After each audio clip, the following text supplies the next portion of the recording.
Right. ఇక నిన్న మొన్నటి వరకు బీహార్, పశ్చిమ బెంగాల్లో సర్ గురించి పెద్ద ఎత్తున చర్చ, ఎన్నికలలో అది ప్రధాన అంశమైంది. ఒక రకంగా మమతా బెనర్జీ తన ఓటమికి కారణం అదేనంటూ కూడా చెప్పుకొచ్చిన పరిస్థితి ఇప్పుడు పోతున్నాయి. ఏం జరగబోతోంది, తెలుగు రాష్ట్రాల్లో సర్ ప్రకంపనలు ఏంటి అనేది ఇప్పుడు మనం తెలుసుకుందాం. ఒక ఓటును తొలగిస్తుందా, ఈ అంశానికి సంబంధించి సుదర్శన్ రెడ్డి ఏమన్నారు ఇప్పుడు చూద్దాం. ఇప్పుడు మన దగ్గర 35,000 పోలింగ్ స్టేషన్స్ ఉన్నాయి. 3,40,00,000 ఓటర్స్ ఉన్నారు. వాళ్ళకి 35,000 పోలింగ్ స్టేషన్స్ ఉన్నాయి. ఇది పెరిగే ఆస్కారం ఉంటుంది. దాన్ని బేస్ చేసుకొని rationalization of the polling stations అనే కార్యక్రమం కూడా జరుగుతుంది. ఇప్పటికే ఈఆర్ఓస్ కి, తర్వాత బిఎల్ఓస్ కి, అడిషనల్ ఏఈఆర్ఓస్ కి అందరికీ కూడా 3-4 విధాలుగా ట్రైనింగ్ ఇవ్వడం జరిగింది. అది ఏఎస్టీ లిస్ట్ లో వారిని తొలగించడం జరుగుతుందండి. బూత్ స్టేట్స్ లో ఉన్నాయని చెప్పేసి రాజకీయ పార్టీలు కూడా పరోక్షంగా ఆరోపణలు. అది ఇది ఎస్ఐఆర్ అనేది ప్రక్షాళన కోసమే ఇప్పుడు పెట్టడం జరిగింది. ఈ ప్రక్షాళన అనేది ఇంతకుముందు ఎప్పుడు జరగలేదు. ఈ ప్రక్షాళన వల్ల చాలా వరకు అటువంటివి ఏఎస్టీ లిస్ట్ లో పేర్లు ఉన్నవి, లిస్ట్ లో యాసిటీస్ ఎలక్ట్రల్ రోల్ ఉంటున్నాయి, వాటిని ఎప్పుడు తీయలేదు. ఇప్పుడు తీయడానికి మంచి అవకాశము. దీనివల్ల మన ఎలక్ట్రల్ రోల్ అనేది పూర్తిగా it will be fully cleansed. అది ఫామ్ ఇచ్చినప్పుడు డూప్లికేట్స్ తెలిసిపోతుంది. వేరే స్టేట్ లో సబ్మిట్ చేసినట్టు, ఇక్కడ సబ్మిట్ చేసినట్టు as per our technical things it can be known. Sir, ఏపీలో ఉన్న వాళ్ళకు మనకు ఫర్ ఎగ్జాంపుల్ వెస్ట్ బెంగాల్ వాళ్ళు కొన్ని పేర్లు మాకు పంపించారు. సమ్ 10 or 15 నేమ్స్ పంపించారు. మేము వేరే జిల్లాకు పంపించి వాళ్ళు ఇక్కడ ఉంటున్నారా లేదా అని చెప్పి మేము డీటెయిల్స్ రాసి పంపించాం. సో అదేవిధంగా తమిళనాడు నుంచి కొన్ని వచ్చాయి ఫర్ వెరిఫికేషన్ పర్పస్. అది ఏఎస్టీ లిస్ట్ లో. రైట్. అసలు సర్పై కాంగ్రెస్ అభ్యంతరాలేంటి? ప్రధాన అధికార పక్షం ఎటువంటి అభ్యంతరాలు వ్యక్తం చేస్తుంది? తెలంగాణలో సర్ అమలు చేస్తారని తెలియగానే అందరికంటే ముందు ఉలిక్కిపడింది మాత్రం కాంగ్రెస్ పార్టీయేనా? పిసిసి చీఫ్ మహేష్ కుమార్ ప్రక్రియ పారదర్శకంగా జరపాలని వివరించే ప్రయత్నం కాంగ్రెస్ నేతలు ఎందుకు చేశారు? ఎందుకలా, ఎందుకంత ఉలిక్కిపాటు అనేది కూడా మాట్లాడుకుందాం. కేంద్ర ఎన్నికల సంఘం ఆధ్వర్యంలో అంతా చట్టబద్ధంగా పారదర్శకంగానే జరుగుతోంది కదా. కాంగ్రెస్ కు అనుమానాలు ఉన్నాయా? ఆ అనుమానాలు ఎందుకు వచ్చాయి అనేది కూడా చర్చిద్దాం. సర్పై బీఆర్ఎస్ చెప్తున్న జాగ్రత్తలేంటి? ఓవైపు కాంగ్రెస్ అనుమానాలు వ్యక్తం చేస్తుంటే బీఆర్ఎస్ మాత్రం జాగ్రత్తగా ఉండాలని తమ క్యాడర్ కు చెప్తోంది. తెలంగాణలో అధికార పార్టీనే కాదు, ప్రతిపక్షం కూడా ఉలిక్కి పడుతోందా? తమ వర్గీయుల ఓట్లను తొలగించకుండా జాగ్రత్త పడాలంటూ బీఆర్ఎస్ అధినేత కేసీఆర్ అండ్ ఆ పార్టీ వర్కింగ్ ప్రెసిడెంట్ కేటీఆర్ పదే పదే ఎందుకు చెప్తున్నారు? ప్రత్యేక సమావేశాలు కూడా నిర్వహిస్తుంది బీఆర్ఎస్. మరి సర్ ప్రక్రియ ఓట్ల తొలగింపు లెక్కలపై సూచనలు ఎందుకు చేయాల్సి వస్తుంది? ఎందుకు అంతలా ప్రధాన పార్టీలు ఫోకస్ చేస్తున్నాయి? ఓట్లు తొలగిస్తారనే భయమా? ఎన్నికల సంఘంపై అనుమానమా? ఏం జరుగుతోంది? బీజేపీ వాళ్ళు వచ్చినాక ఇంతకుముందు సీనియర్ అయిపోయింది. బీజేపీ వాళ్ళు వచ్చినాక వాళ్ళకు కొన్ని పిచ్చి పిచ్చి ఆలోచనలు ఉంటాయి. ముస్లింలు మాకు ఓట్లు వేయరు, క్రిస్టియన్లు మాకు ఓట్లు వేయరు, కాబట్టి వీళ్ళని కట్ చేయాలి, వాళ్ళకు ఒక ఆలోచన ఉంది. దాంతోనేమైంది? బీహార్లో గడబడైంది, ఆడ మన వెస్ట్ బెంగాల్లో గడబడైంది. ఎందుకు గడబడైంది? మాకు ఓటు హక్కు ఉండగా, నా దగ్గర అన్ని కాయిదాలు ఉండగా కట్ చేస్తున్నారు వీళ్ళు, ఎలక్షన్ కమిషన్ కూడా పూర్తిగా ఏకపక్షంగా పనిచేస్తున్నది అని చెప్పి అక్కడ లాలూ ప్రసాద్ గారి పార్టీ ఉంటుంది, లాలూ ప్రసాద్ యాదవ్ కొడుకు పార్టీ ఉంటుంది, రాష్ట్రీయ జనతాదళ్ తేజస్వి యాదవ్ నాయకత్వం వహిస్తుంటాడు. అట్లాగే కాంగ్రెస్ రాహుల్ గాంధీ, ఆయన వెస్ట్ బెంగాల్లో మమతా బెనర్జీ, వీళ్ళందరూ గడబడి చేసిరు. ఇగో మా ఓట్లు ఉండంగా తీసేసిండ్రు. हमारे पास सब कुछ है, कागजात है, सब कुछ है, आधार कार्ड है, रेशन कार्ड है, हर चीज है, पर हमारा होना बोल के निकाल रहे हैं, మైనారిటీ है, इस वास्ते निकाल दी అని చెప్పి గడబడైంది. అందుకే ఏమనుకున్నామంటే మన పెద్దలు కేసీఆర్ గారి నాయకత్వంలో మరి మన రాష్ట్రంలో ఇటువంటి కథలు చేయనీయద్దు వీళ్ళను. ఎందుకంటే ఇక్కడ బీజేపీ లేదు, మనలేదు. ఏడుంది బీజేపీ? ఏదో ఆ పార్లమెంట్ వచ్చినప్పుడు ఏదో గాడుపు ఆగమాగం గాడుపు తప్ప, గాయగత్తర తప్ప కింద గ్రౌండ్ ఏం లేదు. ఉత్తదే ఆ సోషల్ మీడియాలో ఎక్కువ, సొసైటీలో తక్కువ, వాళ్ళు బిల్డప్ తప్ప ఏముండదు.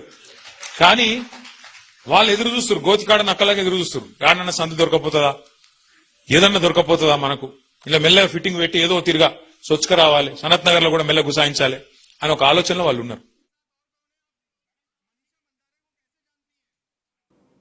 వివాదం ఎందుకు అవుతుంది? ఎన్నికలు ఎప్పుడొచ్చినా ఎక్కడొచ్చినా ఎన్నికల సంఘం చేసే అతి ముఖ్యమైన కార్యక్రమం ఏదైనా ఉందంటే ఓటర్ల జాబితా ప్రకటన. ఇక్కడ చేర్పులుంటాయి, తొలగింపులుంటాయి. కొత్త ఓటర్లను కూడా జాబితాలో నిత్యం చేరుస్తూనే ఉంటారు. మరణించిన వారి పేర్లు తొలగిస్తారు. కానీ సర్ అనగానే రాజకీయ పార్టీల్లో ఎందుకు వణుకు పుడుతుంది? అంతగా ఎందుకు సర్ భయపెడుతోంది? ఓడించేందుకే బెంగాల్లో సర్ చేపట్టారని అక్కడ మాజీ ముఖ్యమంత్రి మమతా బెనర్జీ ఇప్పటికీ ఎందుకు చెప్తూ ఉన్నారు?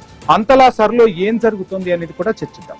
ఇక కేంద్రం పైన ఎందుకు సర్ నిర్వహిస్తుంటే విమర్శలు ఎందుకు ఎక్కువగా వస్తున్నాయి?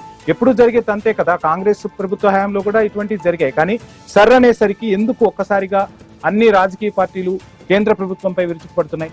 రాజ్యాంగ వ్యవస్థలను కేంద్రం తన గుప్పెట్లో పెట్టుకుంటుందనే మాట ఇప్పుడు వినిపిస్తోంది. తమ మాట వినుకుంటే వ్యవస్థలనే ధ్వంసం చేస్తుందని కాంగ్రెస్ తరచూ విమర్శలు గుప్పిస్తూనే ఉంది. స్వతంత్రంగా వ్యవహరించే ఎన్నికల సంఘాన్ని సైతం తన గుప్పెట్లో పెట్టుకుంది, తనకు అనుకూలంగా మార్చుకుంది అని నిత్యం వింటూనే ఉన్నాం. అందుకే సర్ అనగానే సిఈసిని రాజకీయ పక్షాలు టార్గెట్ చేస్తున్నాయా? సర్ ప్రక్రియను స్వాగతించిన వైసీపీ సైతం కొన్ని అనుమానాలు వ్యక్తం చేసింది. అధినేత ఒక మాట అంటుంటే ఇటు సజ్జల ఆ పార్టీకి సంబంధించి ఓట్ల తొలగింపుపై అప్రమత్తంగా ఉండాలంటూ ఒక సూచన కూడా చేశారు. సజ్జల ఎందుకన్నారు ఏంటి అనేది రకరకాల పరిణామాలు, రకరకాల వార్తలు కూడా వినిపిస్తున్నాయి. ఇప్పుడు ఇక్కడ ఓటర్లు అసలు ఎలాంటి జాగ్రత్తలు తీసుకోవాలనే అంశం గురించి మనం మాట్లాడదాం. సర్ ప్రక్రియతో హైదరాబాద్, రంగారెడ్డి జిల్లాలు ఎక్కువగా ప్రభావితం అవుతాయి. ఈ అంశం ముఖ్యంగా తెలంగాణలో పొలిటికల్ సర్కిల్స్ లో పాటు సామాన్యులు కూడా చర్చించుకుంటున్న పరిస్థితి. కొన్ని పార్టీలను లక్ష్యంగా చేసుకుని ఓట్లు తొలగించబోతున్నారా? ఈ ఆరోపణల్లో నిజంగా అర్థం ఉందా? అనుమానాలు ఎలా ఉన్నా ఓట్ల జాబితాలో చేర్పులు నిరంతర ప్రక్రియ. ఎవరికి వారు తమ ఓటు ఉందో లేదో చెక్ చేసుకోవచ్చు. ఈరోజు మొబైల్ ఫోన్ ఉంది. ఆ మొబైల్ ఫోన్ లో ఎవరి ఓటు ఉందో, ఎవరి ఓటు ఎందుకు పోయిందో కూడా చెక్ చేసుకోవచ్చు. ఒకవేళ ఓట్లు తొలగించారే అనుకుందాం, మళ్ళీ నమోదు చేసుకునే అవకాశం కూడా ఉంది. తెలంగాణలో అసెంబ్లీ ఎన్నికలు ఇప్పట్లో దరిదాపుల్లో లేవు. ఇంకా 2 సంవత్సరాల టైం ఉంది, కావాల్సినంత సమయం ఉంది. ఈలోపు ఆన్లైన్ లో మరలా తిరిగి అప్లై చేసుకోవచ్చు కదా. ఎందుకు ఇంత భయం పడాల్సి వస్తుంది అనేది కూడా మాట్లాడదాం. అనుమానాలపై అసలు అధికారులు ఏమంటున్నారు? తెలుగు రాష్ట్రాల్లో సర్ ప్రక్రియకు సంబంధించి అంటే 25 ఏళ్ల తర్వాత జరుగుతుంది ప్రక్రియ. ఓటర్ల జాబితాలో అనర్హులు ఉండకూడదనేదే లక్ష్యం. తెలంగాణలో జూన్ 25 నుంచి జూలై 24 వరకు ఇంటింటి సర్వే నిర్వహిస్తున్నారు. జూలై 31న డ్రాఫ్ట్ నోటిఫికేషన్ ఇస్తామంటూ చెప్తున్నారు. ఆ ముసాయిదాను రాజకీయ పార్టీలకు సైతం ఇస్తారు. ఆగస్టు 30 వరకు అభ్యంతరాలు చెప్పొచ్చు. అక్టోబర్ 1న తుది జాబితా ప్రకటిస్తారు. సర్ ప్రక్రియ ఎలా ఉంటుందో సీఈఓ చాలా క్లియర్ గా చెప్తున్నారు. మరి రాజకీయ విమర్శలు ఎందుకు వస్తున్నాయి? ఒకరిపై ఒకరు ఆరోపణలు ఎందుకు చేసుకుంటున్నారు? ఈ ఆరోపణలు అర్థవంతంగా ఉన్నాయా లేదా? ఎన్నికల సంఘం పక్షపాత ధోరణితో నిజంగానే వెళ్తుందా? 25 ఏళ్ల క్రితం అసలు ఏం జరిగింది? నాడు వివాదం కాని ఇష్యూ ఇప్పుడు ఎందుకు రచ్చ రాజేస్తుంది? ఆరోపణలు, అనుమానాలకు ఈసీ దగ్గర సరైన సమాధానం ఉందా? ఈ అంశంపైనే మనం ప్రశ్నిద్దాం. మనతో పాటు డిబేట్ లో పాల్గొనేందుకు కస్బా శ్రీనివాస్ గారు కాంగ్రెస్ నుంచి సిద్ధంగా ఉన్నారు. అదేవిధంగా అందెం రామరెడ్డి గారు భారతీయ జనతా పార్టీ అధికార ప్రతినిధి జూమ్ లో సిద్ధంగా ఉన్నారు. ఇక విజయ్ ఆర్య క్షత్రి గారు బీఆర్ఎస్ నుంచి మనకు జూమ్ లో సిద్ధంగా ఉన్నారు. ముందుగా గెస్ట్లందరికీ కూడా గుడ్ ఈవినింగ్ అండి. Good evening. యా, శ్రీనివాస్ గారు, ఏంటి సర్ అనగానే కాంగ్రెస్ పార్టీ ఉలిక్కి పడుతుంది? ఎందుకంత భయం? 25 సంవత్సరాల తర్వాత ఒక మంచి కార్యక్రమాన్ని కేంద్ర ప్రభుత్వం చేపడుతుంటే సహకరించాల్సిన ప్రధాన ప్రతిపక్షం సహకరించకపోగా భయపడుతోంది, అనేక అనుమానాలను లేవనెత్తుతుంది, ప్రజల్లో కూడా భయాందోళనలు కలిగిస్తుంది అని చెప్తున్నమాట. ఇది జాతీయంగా వినిపిస్తే తెలుగు రాష్ట్రాలకు వచ్చేసరికి ఎందుకు హైదరాబాద్ ని టార్గెట్ గా చేసుకుని రాజకీయం అంతా నడుస్తోంది? విజయ్ గారు, మీకు మాతో పాటు ప్యానెల్లో ఉన్న పెద్దలకు అదేవిధంగా ఐటీవీ దీక్షకులకు అందరూ కూడా శుభ సాయంత్రం. సర్ ప్రక్రియ స్పెషల్ ఇంటెన్సివ్ రివిజన్ ఇంతకుముందు 25 సంవత్సరాల క్రితం జరిగినప్పుడు ఈ విధంగా జరగలేదు. అప్పుడు ఎవరి ప్రజల్లో కూడా ఇంత అవేర్నెస్ దీని గురించి లేదు. ఇప్పుడు పెరిగినటువంటి ప్రచార కానివ్వండి, ఇప్పుడు ఉన్నటువంటి సోషల్ మీడియా అనేది కానివ్వండి, దీని మీద అవేర్నెస్ అనేది సహజంగా పెంచడమే కాకుండా బీహార్ ఎన్నికల్లో కానివ్వండి, బెంగాల్ ఎన్నికల్లో కానివ్వండి, అంతకుముందు జరిగిన మహారాష్ట్రలో కానివ్వండి, దీనివల్ల ఏ పార్టీ వారు కేంద్ర ప్రభుత్వం తమకు ప్రతిపక్ష పార్టీని ఏ విధంగా పొక్కడానికి, వాళ్ళ అడ్డి విరవడానికి ఈ ప్రక్రియను వాడుకున్నారనేది అనేకమైనటువంటి ఉదంతాలు సుప్రీంకోర్టు వరకు వెళ్ళినాయి. వాటి నుంచి 30 లక్షల 30 lakhs ఓట్స్ బెంగాల్లో మళ్ళీ రీఎంట్రీ కూడా చేయాల్సి వచ్చింది. ఇవన్నీ జరుగుతున్నటువంటి ప్రక్రియలో అప్రమత్తం కావాల్సినటువంటి ఆవశ్యకత అన్ని రాజకీయ పార్టీలు అయినాయి. ఏదైతే భారతీయ జనతా పార్టీ ఉందో వీళ్ళు ఈ 2 కాంగ్రెస్ అండ్ బీఆర్ఎస్ కంటే ముందే వాళ్ళు వాళ్ళ వార్డు పిఎల్ఏస్ లిస్టును కానివ్వండి అండ్ డివిజన్ మీటింగ్స్ కానివ్వండి ఆల్రెడీ నిర్వహించి వాళ్ళు అప్రమత్తంగా ఉన్నారు. అదేవిధంగా ఇప్పుడు బీఆర్ఎస్ ఇప్పుడు అప్రమత్తం అవుతుంది. కాంగ్రెస్ పార్టీ ఒక నెల 15 రోజుల క్రితమే కోఆర్డినేటర్స్ ని రాష్ట్ర వ్యాప్తంగా అపాయింట్ చేసి పిఎల్ఏస్ లిస్టు తయారు చేసి వాళ్లకు ఎలక్షన్ కమిటీకి ఇవ్వడం జరుగుతుంది. దీంట్లో ఉన్నటువంటి ప్రక్రియ అందరికీ తెలిసిందైనా ఇది మ్యానిపులేట్ చేయబడుతుంది. కేంద్ర కొంతమంది ఇప్పుడు ముఖ్యంగా హైదరాబాద్, రంగారెడ్డి జిల్లాకు వచ్చే వరకు ఇక్కడ ఉన్నటువంటి మైనార్టీస్ కానివ్వండి, సెటిలర్స్ అంటే వేరే అది ఇతర ప్రాంతాల నుంచి వచ్చి ఇక్కడ అంటే అన్ని హైదరాబాద్ లో ఉన్న వాళ్ళు 80% తెలంగాణ పల్లెల నుంచి వచ్చిన వాళ్ళే కానివ్వండి, ఆంధ్రప్రదేశ్ నుంచి వచ్చిన వాళ్ళే కానివ్వండి, ఇతర రాష్ట్రాల నుంచి వచ్చిన వాళ్ళే కానీ ఉన్నారు. అయితే ఈ మధ్య కాలంలో సెటిల్ అయినటువంటి వాళ్ళు అక్కడ ఇక్కడ ఓటు ఉండడం అంటే 10-15-20 సంవత్సరాల లోపు ఇక్కడ వచ్చి ఉన్న వాళ్ళందరికీ కూడా అక్కడ ఇక్కడ ఓటు ఉండే ఆస్కారం ఉంటది. అవి నిజాయితీగా తొలగిస్తే ఎవరికి అభ్యంతరం లేదు. తొలగించాలి కూడా కదా మతాన్ని శ్రీనివాస్ గారు రాజ్యాంగం మనకి ఇచ్చింది ఒక్క ఓటే. సో అక్కడో ఇక్కడో ఎక్కడో ఒక చోట ఓటు మన ఇష్టం, అది కూడా మనకి ఇష్టమైన ప్లేస్ లో ఆ ఓటు హక్కును ఉంచుకోవచ్చు.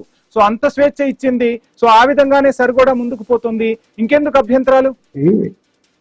అభ్యంతరము దానికోసం కాదండి. 25 సంవత్సరాల క్రితము జరిగినప్పుడు సహజంగా చనిపోయిన వాళ్ళ పేరులో డబుల్ ఎంట్రీస్ అనేది వాళ్ళు డిక్లేర్ చేసుకోవాల్సింది.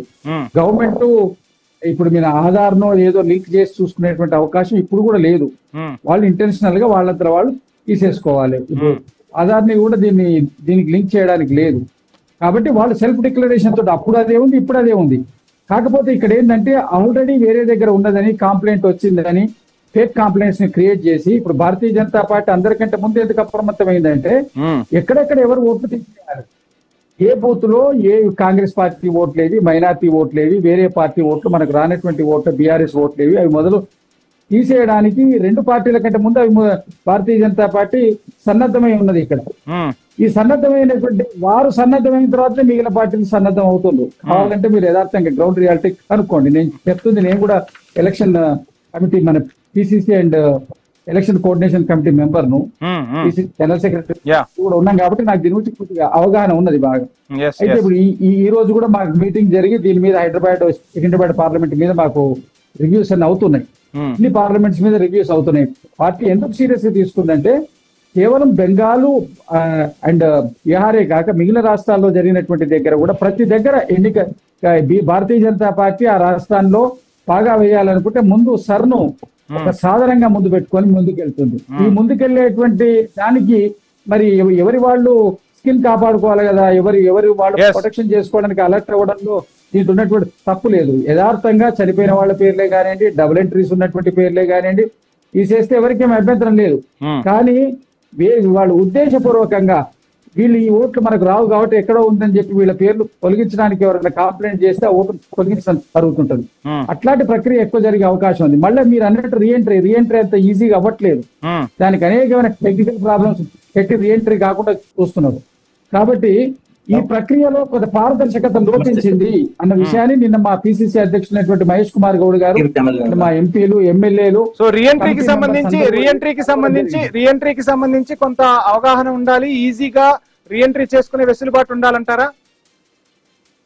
ఈజీగా రీఎంట్రీ చేసుకునేటువంటి అవకాశం ఉండాలి. దానికి కావాల్సినటువంటి ఒక అఫిడవిట్, వాళ్ళకి కావాల్సిన డిక్లరేషన్, సెల్ఫ్ డిక్లరేషన్ తీసుకొని దాని మీద పోవాల్సిందే తప్ప ఇప్పుడు ఆధార్ అనుసంధానం చేసి సమస్య రాదు. సుప్రీంకోర్టు దాన్ని ఒప్పుకోవడం లేదు కదా ఆధార్ ని దీనికి చేయడానికి. అంచేత భారతీయ జనతా పార్టీ కుట్రపూరితంగా వాళ్ళు ఏ రాష్ట్రాల్లో ఇక్కడ ఇప్పుడు హైదరాబాద్ రంగారెడ్డి మీద ఎందుకు బాగా వేసిందంటే జిహెచ్ఎంసీ ఎన్నికలు ఉన్నాయి కాబట్టి సర్ ప్రక్రియ మీద బాగా ఫోకస్ చేస్తున్నారు.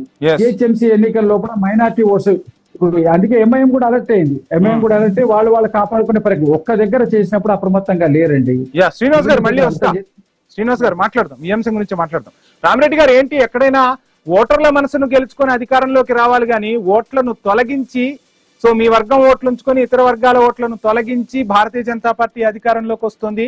సర్ అనేది భారతీయ జనతా పార్టీకి ఒక బ్రహ్మాస్త్రం అయిపోయింది. తొలగించడం ఈజీగా తొలగిస్తున్నారు కానీ మరలా ఓటును వాళ్ళు చేర్చుకోవాలి అంటే 1,00,000 రూల్స్ అడుగుతున్నారు, రెగ్యులేషన్స్ అడుగుతున్నారు.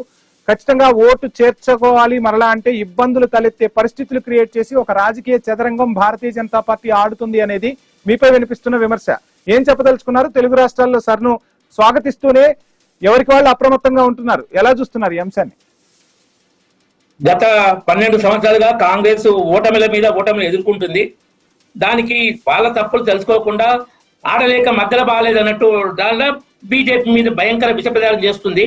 17 కేసులు సుప్రీంకోర్టులో వేస్తే 17 కొట్టేసింది ప్రభుత్వ నిర్ణయాలు. జిఎస్టీ కానీ ప్రతి విషయంలో, రాఫెల్ యుద్ధ విమానాలు కానీ అన్నిటి మీద వేస్తే ఇంక్లూడింగ్ బీహార్ సర్ మీద కూడా అది కూడా సుప్రీంకోర్టు స్టే ఇవ్వలే, చేసుకోవచ్చు అని చెప్పింది. కొన్ని సలహాలు ఇచ్చింది ఈసీఐకి. ఈ సర్ అనేది చేసేది election commission of India, independent body. దానికి సంపూర్ణ అధికారాలు ఉన్నాయి. ఓన్లీ నామినేషన్ టైంలో గవర్నమెంట్ రోల్ ఉంటుంది, తర్వాత కేంద్ర ప్రభుత్వం కానీ ఎవరి రోల్ ఉండదు ఎలక్షన్ కమిషన్ ఆఫ్ ఇండియాలో. సుప్రీంకోర్టు కూడా కొన్ని సలహాలు, కొన్ని విషయాలు ఆదేశాలు తప్ప అపరిమిత అధికారాలు లేవు ఎలక్షన్ కమిషన్ ఇండియా మీద సుప్రీంకోర్టు కూడా. ఇది 12వసారి జరగడం. వాళ్ళ పిల్లలు జరుగుతూనే బ్రహ్మాండం, వేరే వాళ్ళ బీజేపీ పిల్లలు జరుగుతున్నాయి. ఇదే ఎందుకు చేస్తున్నారు అంటే బీజేపీకి వ్యతిరేకంగా కాంగ్రెస్ కానీ బీఆర్ఎస్ కానీ ఈ ఓటు బ్యాంక్ రాజకీయాలు 3 బలమైన కారణాలు. బీజేపీ ఏం చేసినా అడ్డుపడితేనే మైనార్టీ ఓటు దాన్ని విమర్శిస్తేనే దాని మీద బురద చల్లితేనే మైనార్టీ ఓట్లు మా మీద గంపగుత్తలు పడతాయి, ఒక కారణం. రెండోది, బీజేపీ మంచిగా అభివృద్ధి చేస్తుంది, ప్రజల్లో మంచి పేరు తెచ్చుకుంటుంది. మోడీ ప్రపంచ నాయకుడు అయ్యిండు, పాజిటివ్ ఓటుతో 3 సార్లు గెలిచింది, గుజరాత్ లో 10 సార్లు గెలిచింది, చాలా రాష్ట్రాలు 4 సార్లు 5 సార్లు గెలిచింది. కాంగ్రెస్ గత 12 ఏళ్లలో ఒక్క రాష్ట్రంలో కూడా 2 సార్లు గెలవలేదు. ఈ పరిస్థితుల కారణంగా అక్కస్తం కూడా చేస్తున్నారు. ఇంకోటి నిజంగా పరిపాలనకు నిజంగా ఇప్పుడు అదే అనుమానం వస్తుంది. 3 సార్లు 4 సార్లు గెలుస్తున్నారంటే నిజంగా అభివృద్ధిని చూసి ఓట్లేస్తున్నారా, లేదంటే election commission Bharatiya Janata party manage చేస్తుందా అన్న అనుమానాలు కూడా రేకెత్తుతున్న పరిస్థితి. ఎందుకంటే అధికార మార్పిడి ప్రజలు కోరుకుంటారు, అందులోనూ పోలింగ్ పర్సంటేజ్లు ఎక్కువగా నమోదవుతున్నాయి. మొత్తంగా ప్రజలు భారతీయ జనతా పార్టీకి పట్టం కట్టారంటారా, లేదంటే ఏదైనా మ్యాజిక్ జరుగుతుందా ఎలక్షన్ కమిషన్ తో అనేది రాజకీయ పార్టీల డౌట్. ఏం ఆన్సర్ చేస్తారు? ఈ 3 సార్లు లోక్సభ ఎన్నికల్లో ఎప్పుడు సార్ జరగలే. 2004 తర్వాత సార్ జరగలే, 2014, 2019, 2024 ఎన్నికల ముందు సార్ జరగలే. ఎలక్షన్ కమిషన్ దానిలో జరిగిన 3 సార్లు కేంద్రంలో అధికారానికి వచ్చినాం. కాబట్టి దీనికి సార్ మొదలైంది ఇప్పుడు 1 year, అంతమంది లేదు. వాళ్ళ ఓటర్లు వరుస ఓటర్లు విష ప్రచారం చేస్తున్నారు. ఇంకొకటి, ఈ జ్ఞానేష్ కుమార్ మీద అద్భుతంగా చేస్తుండని పశ్చిమ బెంగాల్ దేశంలోనే అత్యంత హింసాత్మక పోలింగ్ జరిగే రాష్ట్రం పశ్చిమ బెంగాల్, ఎక్కువ ఫేజులు జరిగే రాష్ట్రం పశ్చిమ బెంగాల్, పోస్ట్ పోల్ వైలెన్స్ కూడా పశ్చిమ బెంగాల్ ఎక్కువ, భయానక వాతావరణం కూడా పశ్చిమ బెంగాల్. అటువంటి రాష్ట్రంలో ఈ సిఇసి జ్ఞానేష్ కుమార్ ఆయన టీం అద్భుతంగా పనిచేసి రికార్డు స్థాయి 93% పోలింగ్ చేయించింది ఆ రాష్ట్రంలో. కాబట్టి దాన్ని దేశ ప్రజలు మొత్తం స్వాగతించారు. దాన్ని వీళ్ళంతా విష ప్రచారం, వీళ్ళు పనిచేయరు. కుటుంబ పార్టీలు ఏమైనా కుటుంబ స్వార్థం కోసం పనిచేస్తూ ప్రజలను దోసుకుంటాయి. దాన్ని రామరెడ్డి గారు మళ్ళీ మీకు ప్రయాణిస్తాను. ఇదే అంశానికి సంబంధించి మనతో మాట్లాడేందుకు ప్రొఫెసర్ శేషు గారు, ప్రముఖ పొలిటికల్ అనలిస్ట్, మనకు జూమ్ లో సిద్ధంగా ఉన్నారు. Seshu sir, good evening. Seshu sir, Seshu sir, నా వాయిస్ రీచ్ అవుతుందా?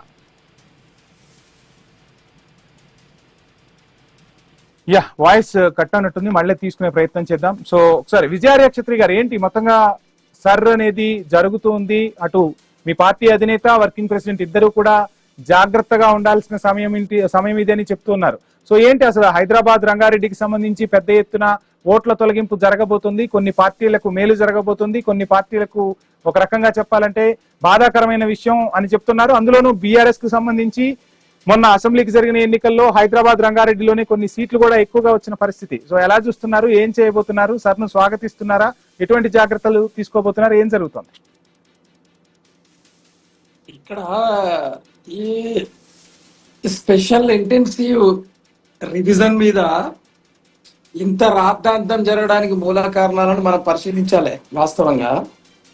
అయితే ఎప్పుడైతే 2019లో సిటిజన్షిప్ అమెండ్మెంట్ బిల్ ఏదైతే తీసుకొచ్చిందో ఎన్డీఏ గవర్నమెంట్, అందులో no CAA, no NPR, no NRC అని చెప్పి భారతదేశంలో యుద్ధమే స్టార్ట్ అయింది. అంటే ప్రతిపక్షాలన్నీ కూడా, తర్వాత ఆయా మత మైనారిటీలు, తర్వాత బీసీ, ఎస్సీ, ఎస్టీ మైనారిటీలు అందరూ కూడా దీనికి వ్యతిరేకంగా దాదాపు దేశవ్యాప్తంగా కూడా చెక్కజాం చేయడం జరిగింది. అయితే ఆ సందర్భాన్ని ఉపయోగించుకొని ఈరోజు భారతీయ జనతా పార్టీ 2026లో జరుపుతున్నటువంటి ఎస్ఐఆర్ వాస్తవంగా మనం మొన్న చూసినాం. బీహార్ ఎన్నికలలో దాదాపు 1,00,000 ఓట్ల గల్లంతు. దాని తర్వాత ఈరోజు పశ్చిమ బెంగాల్ స్వయంగా మాజీ ముఖ్యమంత్రి వర్యులు మరి మమతా బెనర్జీ గారు సుప్రీంకోర్టుకు వచ్చి కూడా తను వాదించడం జరిగింది. అంటే ఉన్న ఓటర్లను తొలగిస్తా ఉన్నారు అని. అయితే ఇక్కడ రాజ్యాంగబద్ధంగా మేము సెక్యులర్ పార్టీ కాబట్టి మేము ఖచ్చితంగా రాజ్యాంగాన్ని అమలు చేయమనే చెప్తాము. కానీ వివక్షత చూపెట్టొద్దు అంటున్నాం. అంటే మీకు ఓట్లు వేయనటువంటి ముస్లిం కమ్యూనిటీ, మీకు ఓట్లు వేయనటువంటి క్రిస్టియన్ కమ్యూనిటీ, మీకు ఓట్లు వేయనటువంటి తదితర మతాలకు సంబంధించిన వారి ఓట్లను దయచేసి తొలగించకండి, వివక్షత చూపెట్టకండి అని అంటున్నాం. కానీ మరి దేశ భద్రత విషయంలో మరి అసంఘటిత శక్తులు ఎవరైనా ఉంటే ఖచ్చితంగా వాళ్ళని వెలియాల్సిందే. అది దేశభక్తులు ప్రతి పౌరుల యొక్క బాధ్యత అని కూడా చెప్తా ఉన్నామండి మా పార్టీ తరఫున. అయితే ఇక్కడ వాస్తవంగా ఓల్డ్ సిటీకి వచ్చేంత వరకు నిజంగానే మీరు అన్నట్టుగా రంగారెడ్డి జిల్లా హైదరాబాద్ కు సంబంధించి దాదాపుగా ఈ ఒత్తిడి ఉంటది. అయితే మేమేమంటున్నామంటే ముందటి నుంచి కూడా ఆధార్ కార్డును ఓటర్ కార్డుకు జత చేస్తే ఈ తప్పుడు ఓటర్లు దాదాపు రద్దు అవుతారు ఆటోమేటికల్లీ అని చెప్పడం జరుగుతూ ఉంది. అలాగే వెరిఫికేషన్ లో భాగంగా ఇక్కడ గ్రామాలలో ఒక ఓటు ఉంటే హైదరాబాద్ లో ఒక ఓటు ఉంది. అలాగే విశ్వనగరం కాబట్టి వేరే రాష్ట్రాలలో నుండి వచ్చినటువంటి బ్రతుకు తెరువు కోసం వచ్చినటువంటి వాళ్ళు ఆయా రాష్ట్రాలలో ఓట్లు ఉన్నాయి, అలాగే హైదరాబాద్ లో కూడా ఓట్లు. విజయరాయ్ గారు మాట్లాడదాం, ఒక షార్ట్ బ్రేక్ తీసుకుందాం. ఇస్తోంది మొత్తంగా ఓటర్ల పక్షాన నిలబడుతోందని కూడా చెప్తున్నారు మీ party working president KTR. So ఏంటి, స్వాగతిస్తున్నారా? ఏం జరగబోతోంది? భారతీయ జనతా పార్టీ నిజంగానే ఓట్లు తొలగించే అధికారంలోకి వస్తుందా? తెలంగాణలో అదే జరగబోతుందా? ఏం చెప్పదలుచుకున్నారు? ఎందుకంటే మాది సెక్యులర్ పార్టీ కాబట్టి మాకు అందరు పౌరులు మాకు సమానం కాబట్టి మేము మా పార్టీ తరఫున బూత్ లెవెల్ ఏజెంట్స్ ను ఆల్రెడీ డిప్లాయిడ్ చేయడం జరిగింది. ప్రతి అసెంబ్లీ నియోజకవర్గాలలో ఏదైతే పునఃసమీక్ష జరుగుతూ ఉన్నదో ఓటర్ల పునఃసమీక్ష, అందులో ఆ కులమతాలకు అతీతంగా ప్రాంతాలకు అతీతంగా కూడా నిజాయితీగా ఇక్కడ ఎలిజిబిలిటీ ప్రకారం ఉన్నటువంటి ఓట్లను తొలగించకుండా ప్రయత్నం చేసే దాంట్లో మేము ఉన్నాం. మొత్తం మా కార్యకర్తలు నాయకులందరూ కూడా ఉన్నారు. ఒకటేంటంటే మొన్నటికి మొన్న 3500 పోలింగ్ బూత్లలో పోలింగ్ జరిగినట్టు 3000 ఏది ఆంధ్రప్రదేశ్ ఎన్నికలలో ఇప్పటిదాకా ఎందుకు మాకు ఇబ్బంది ఉన్నది అంటే భారతీయ జనతా పార్టీ నుండి ఈరోజు ఆంధ్రప్రదేశ్ తర్వాత తెలంగాణ పోయిన 2000 అసెంబ్లీ ఎన్నికల్లో ఓటమికి కారణము ఈ ఎలక్టోరల్ మిషన్సే. విజయరాయ్ గారు మళ్ళీ టైం ఇస్తాను. ఇదే అంశానికి సంబంధించి మనతో మాట్లాడేందుకు ప్రొఫెసర్ శేషు గారు, ప్రముఖ రాజకీయ విశ్లేషకులు ఫోన్ ఇన్ లో సిద్ధంగా ఉన్నారు. Seshu sir, good evening. నమస్కారం సార్. మొత్తంగా సర్ ప్రకంపనలు తెలుగు రాష్ట్రాలను తాకబోతున్నాయి. అటు ఆంధ్రప్రదేశ్ లో చూస్తే 2 ప్రధాన పార్టీలు కూడా సరికి ఓకే చెప్తున్నాయి. కానీ ఇక్కడ తెలంగాణలో మాత్రం ఎవరి వాదన వాళ్ళు వినిపిస్తున్న పరిస్థితి. అసలు సర్ ప్రభావం తెలుగు రాష్ట్రాలపై ఏ విధంగా ఉండబోతుంది అనుకుంటున్నారు? ఏం చెప్పదలుచుకున్నారు? వంశీ, 3వ ఫేజ్ స్పెషల్ ఇంటెన్సివ్ రివిజన్ కి నోటిఫికేషన్ వచ్చింది. ఇది పెద్దది, ఎందుకంటే ఫస్ట్ ఫేజ్ లో బీహార్ లో చేశారు, సెకండ్ ఫేజ్ లో 9 రాష్ట్రాలు 3 కేంద్ర పాలిత ప్రాంతాల్లో చేశారు. ఇప్పుడు థర్డ్ ఫేజ్ కి వచ్చేసరికి 16 రాష్ట్రాలు 3 కేంద్ర పాలిత ప్రాంతాల్లో చేస్తున్నారు. ఈ 16 రాష్ట్రాల్లో తెలుగు 2 రాష్ట్రాలు కూడా ఉన్నాయి, ఆంధ్రప్రదేశ్ ఉంది, తెలంగాణ ఉంది. అయితే ఇప్పటి వరకు స్పెషల్ ఇంటెన్సివ్ రివిజన్ జరిగిన బీహార్ లో గానీ మీకు వచ్చి పశ్చిమ బెంగాల్లో గానీ వివాదాస్పదంగా మారినటువంటి అంశం చూసాము. ఎన్నికల ఫలితాలను తారుమారు చేయడానికి ఎలక్షన్ కమిషన్ ని అడ్డం పెట్టుకుని భారతీయ జనతా పార్టీ కేంద్ర ప్రభుత్వము సర్ ఇంటెన్సివ్ ప్రక్రియను చేపడుతుంది అనేటటువంటి విమర్శలు వచ్చాయి. సరే, ఆ విమర్శలు పక్కన పెడితే స్పెషల్ ఇంటెన్సివ్ రివిజన్ ద్వారా ఈ ఓటర్ లిస్ట్ ని ప్రక్షాళన చేయాల్సినటువంటి అవసరం ఉన్నది. దాదాపు 25 సంవత్సరాల క్రితం చేసినటువంటి ప్రక్రియ. అయితే ఇప్పుడు తెలంగాణకు వచ్చేసరికి ముఖ్యంగా ఎలా ఉండబోతుంది స్పెషల్ ఇంటెన్సివ్ రివిజన్ అనేది మనకి చర్చనీయాంశంగా మారిపోయింది. అయితే ఇప్పుడు మనం చూడాల్సింది ఏంటంటే, ఇప్పుడు ఆల్రెడీ మనకి ప్రైమరీ డాటా ప్రకారంగా, అంటే మనకు ఉన్నటువంటి ఒక అంచనా ప్రకారం, జియోగ్రాఫికల్లో దాని ప్రకారంగా, శాటిలైట్ దాని ప్రకారంగా కనుక మనం చూస్తే మనకు ఉన్నటువంటి అంచనా ఏంటంటే తెలంగాణలో కూడా 50 లక్షల ఓట్లు తొలగించేటటువంటి అవకాశం ఉన్నట్టుగా కనపడుతుంది. ఈ 50 లక్షల ఓట్లలో మనకి ప్రధానంగా సెంట్రల్ తెలంగాణ, ముఖ్యంగా హైదరాబాదు, రంగారెడ్డి, మల్కాజ్గిరి, మేడ్చల్, ఈ చుట్టుపక్కల ఉన్నటువంటి కేంద్రాలలో ప్రధానంగా ఒక 20 లక్షల ఓట్లు తొలగించేటటువంటి అవకాశం ఉంది. దాని తర్వాత మీకు మొత్తం Telangana, rest of the Telangana వచ్చేసరికి 30 లక్షల ఓట్లు తొలగించే అవకాశం ఉంది. అంటే దరిదాపు ఈ సర్ ప్రక్రియ వల్ల తెలంగాణ రాష్ట్రంలో ఒక 50 లక్షల ఓట్లు తొలగించవచ్చు. అయితే ఈ 50 లక్షల్లో కూడా మనం ఆందోళన పడాల్సింది ఏమీ లేదు. ఎందుకనంటే ఈ 50 లక్షల్లో ఎక్కువ మంది చనిపోయినటువంటి వాళ్లే ఉండేటటువంటి అవకాశం ఉంది. దరిదాపు 20 లక్షలకు పైగా చనిపోయినటువంటి వాళ్ళు ఉంటారు. మిగతాది డబుల్ ఓటింగ్ ఉన్నటువంటి వాళ్ళు, తర్వాత అడ్రస్ కనపడినటువంటి వాళ్ళు, తర్వాత వేరే రాష్ట్రాల్లో ఉండి ఈ రాష్ట్రంలో ఉండి వేరే రాష్ట్రాల్లో ఓటు కలిగి ఉన్నటువంటి వాళ్ళు, వీళ్ళతో ఉంటుంది. ఇది ప్రధానమైనటువంటి అంశంగా మనం చూడాలా. అయితే మనకి ఈ తెలుగు రాష్ట్రాలకు వచ్చేసరికి 2 రాష్ట్రాలుగా విభజన అయిన తర్వాత 2014లో పెద్ద సమస్య రాలేదు వంశీ. ఎందుకంటే 2014లో జమిలీ ఎన్నికలు జరిగాయి. తెలంగాణలోను ఆంధ్రప్రదేశ్ లోను ఒకేసారి ఎన్నికలు జరిగాయి, అప్పుడు శాసనసభకి లోక్సభకి. కానీ మనం 2018లో ముందస్తు ఎన్నికలు నిర్వహించాం శాసనసభకి. అక్కడ సమస్య వచ్చింది. ఏం సమస్య వచ్చింది? మీరు మన 2024లో సంబంధించి 2023లో కనుక చూస్తే 2023లో హైదరాబాద్ లో ఉన్నటువంటి చాలా మంది ఓటర్లు తెలంగాణ అసెంబ్లీకి ఓటు వేశారు. 2024కు వచ్చేసరికి ఆంధ్రప్రదేశ్ కి వెళ్లి అక్కడ లోక్సభకి ఓట్లు వేశారు. ఇది చాలా స్పష్టమైనటువంటి విషయం.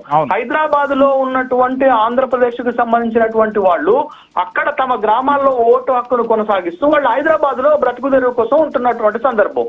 ఎందుకు నేను ఈ మాట అంటున్నానంటే ఏదో ఆరోపణ చేయటానికో లేకపోతే ఏదో చెప్పాలని చెప్పట్లేదు.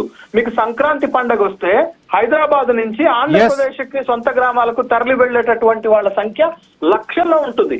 కాబట్టి నేను అది బేస్ చేసుకొని చెప్తున్నాను. అట్లాంటి ఓట్లను ఈసారి తొలగించుకునేటటువంటి అవకాశం మనకు ఉంటది.